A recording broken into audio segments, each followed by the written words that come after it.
I rise to speak on the Appropriation Bill number 3, which seeks to effectively provide top-up funding to the 2019-20 budget. A quick look at the schedule of appropriations shows the usual areas receiving the lion's share of spending. The portfolio of Home Affairs receives the largest top-up, with an allocation of just under $1 billion. Next is the portfolio of Social Services on just under $900 million. Where I am pleased to see that the National Disability Insurance Scheme has been allocated a further $5 million. And then, predictably, the portfolio of Defence sits with an additional $533 million, the bulk of which goes directly to the department, but a small percentage does go to the Department of Veteran Affairs, which I wholeheartedly support. And then there's a usual scattering of funds to other portfolios, and it is one of those that I wish to focus my comments on in respect to this bill. Of the $183 million in funds allocated to the portfolio of health, an amount of $125,000 only has been allocated to the Australian Sports Commission. This is on top of the $388 million allocated in the 2019-2020 budget. And it's here I wish to shine a spotlight today.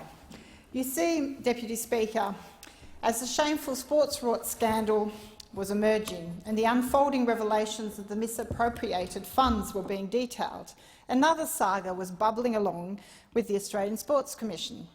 In a series of media reports, revelations were made about the spending patterns of the Commission, and particularly spending for the Australian Institute of Sport.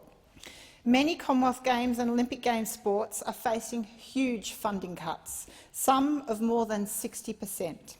For instance, the Australian women's hockey team, the Hockeyroos, once the pride of the nation, have had their future funding slashed by 60%. Other sports to lose funding include synchronised swimming, softball, gymnastics, taekwondo, diving, football, basketball, archery, modern pentathlon, volleyball and water polo. The funding cuts will mean some of those sports will lose their elite sports programs and will not be in a position to hire the much-needed coaching staff to stay competitive. Individual sporting bodies were allegedly told in February how much funding they would receive for just the first 6 months after the upcoming Tokyo Olympic Games, with some additional funding being used to reward the sports that will do well. So not only do they get their funding cut, but then if you fail to perform, you will face further cuts. As you can imagine, this puts an enormous amount of pressure on the individual athletes that are competing in the upcoming Games in Tokyo, knowing that their performance, their individual result, will impact on the future funding of their chosen sports and the next generations. There has been widespread criticism and dismay that future funding won't even be maintained at the bare basics for many sports it sits at today, and that an entire generation of athletes will be negatively impacted. Many have concluded that the biggest losers will be the Australian youth, currently aged between 13 and 16, who would be eyeing a shot at the 2024 Olympic Games in Paris. They simply won't have access to the programs or the coaching that would enable them to reach their potential. At a time when we should be fostering sport in our youth, encourage them to have big dreams and goals, encouraging them to pursue sporting careers and help them pursue their dreams, cost-cutting and defunding will mean that certain opportunities are lost. It's at this age that proper support, financial or otherwise, can make all the difference to an athlete, and whether they choose to pursue their sporting career or not. While serious questions were being asked about the defunding of individual sports, revelations were also being made about where some of those funds were actually being spent. $8 million on executive training for high-ranking officials at the Australian Sports Commission, $5 million on recruitment consultants, $17 million in marketing and advertising, $2 million to lease offices in Brisbane and Melbourne, and an estimated travel figure of $3 million for AIS executives who prefer to fly in and out of Canberra for work rather than being Canberra-based. As pointed out in the media, that last figure of $3 million alone is close to the amount needed to fund an entire sport such as water polo, whose budget is $3.89 million a year, surfing, $2.73 million a year, or softball, $2.26 million a year. So I think we really do need to understand and ask the question of why are such a high proportion of the funds being spent on travel expenses for AIS executives. Meanwhile, struggling athletes are relying on families and friends to pursue their dreams.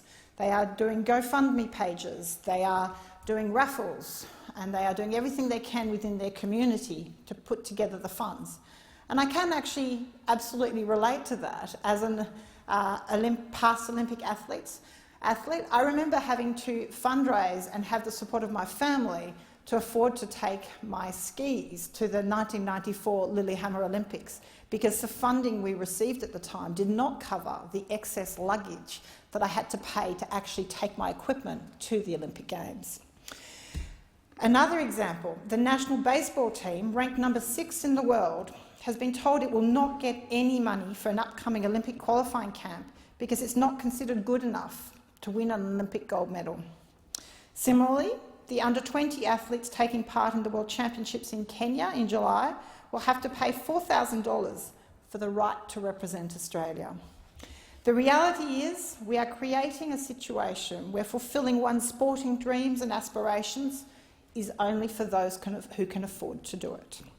We are losing the talent and crushing the dreams of so many that aren't in a position to afford to pay for it.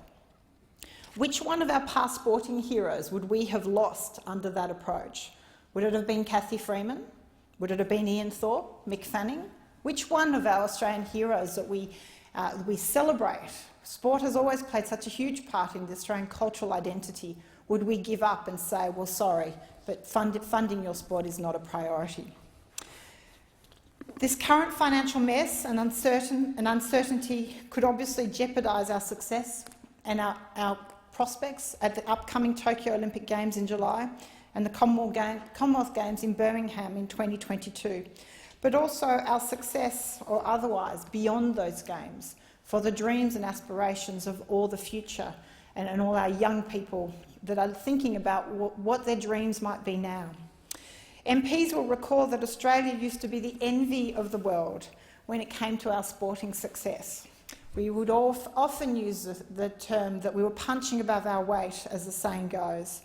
Other nations used to look to us and wonder what our secret was.